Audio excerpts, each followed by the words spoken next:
बिस्मिल्लाहिर्रहमानिर्रहीम।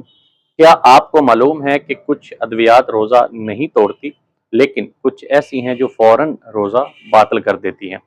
रमज़ान में गलतफहमी की वजह से कई लोग या तो बिला वजह रोज़ा तोड़ देते हैं या अपनी जान को ख़तरे में डालते हैं। आज हम मुकम्मल और वाज़ेह रहनुमाई करेंगे। अस्सलाम वालेकुम। मैं हूं आपका health care professional doctor Saddam Hussain और आप देख रहे हैं हमारा यूट्यूब चैनल मेडिसिन पॉइंट। इस्लामी फ़िक़्ह के मुताबिक जो चीज़ मैदे में खुराक या ग़िज़ा के तौर पर जाए वो रोज़ा तोड़ देती है, और जो चीज़ सिर्फ इलाज हो और खुराक ना हो वो आम तौर पर रोज़ा नहीं तोड़ती। इंजेक्शंस की मुख्तलिफ इक़साम हैं, जिनमें से कुछ के इस्तेमाल से रोज़ा टूट जाता है, लेकिन कुछ ऐसे हैं जिनके लगवाने से रोज़ा नहीं टूटता। तो सबसे पहले हम बात करते हैं ऐसे इंजेक्शंस के बारे में जो रोज़ा नहीं तोड़ते। नंबर 1, दर्द के इंजेक्शंस, एंटीबायोटिक्स, वैक्सीन्स और इंसुलिन। ये वो इंजेक्शंस हैं जिनको लगवाने से रोज़ा नहीं टूटता।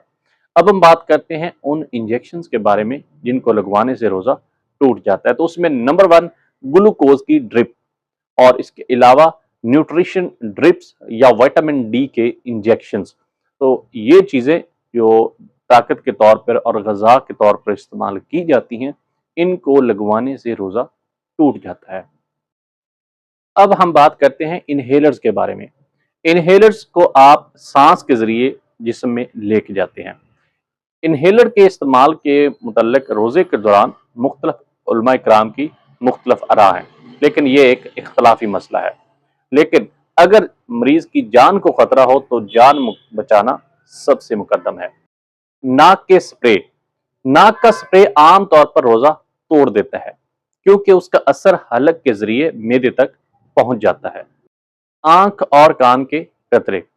अक्सर फ़िक़्ह के मुताबिक ये रोज़ा नहीं तोड़ते। जिल्द पर लगाने वाली अद्वियात, क्रीम, मरहम या पैच, ये रोज़ा नहीं तोड़ते क्योंकि ये मैदे तक नहीं पहुँचते। रोज़े के दौरान आप कौन सा टेस्ट करवा सकते हैं? नंबर 1, ब्लड टेस्ट करवा सकते हैं आप, शुगर चेक करवा सकते हैं, ब्लड प्रेशर चेक करवा सकते हैं। ये सब रोज़ा नहीं तोड़ते। रोज़े के दौरान जो सबसे बड़ी गलती की जाती है वो ये है कि कई लोग बीमारी की हालत में सिर्फ इस डर से दुआ नहीं लेते कि रोज़ा ना टूट जाए। याद रखें, इस्लाम में जान की हिफाजत सबसे अहम है। अगर दुआ लेना ज़रूरी हो तो रोज़ा बाद में क़ज़ा किया जा सकता है, लेकिन सेहत ख़राब कर लेना दानिशमंदी नहीं है। तो आज हमने डिटेल्ड डिस्कशन की कि रोज़े के दौरान कौन सी मेडिसिन आप ले सकते हैं और कौन सी नहीं ले सकते।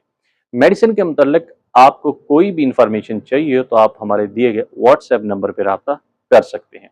अपना और अपने प्यारों का ख्याल रखिएगा। मिलते अगले वीडियो में, तब तक अल्लाह हाफिज़।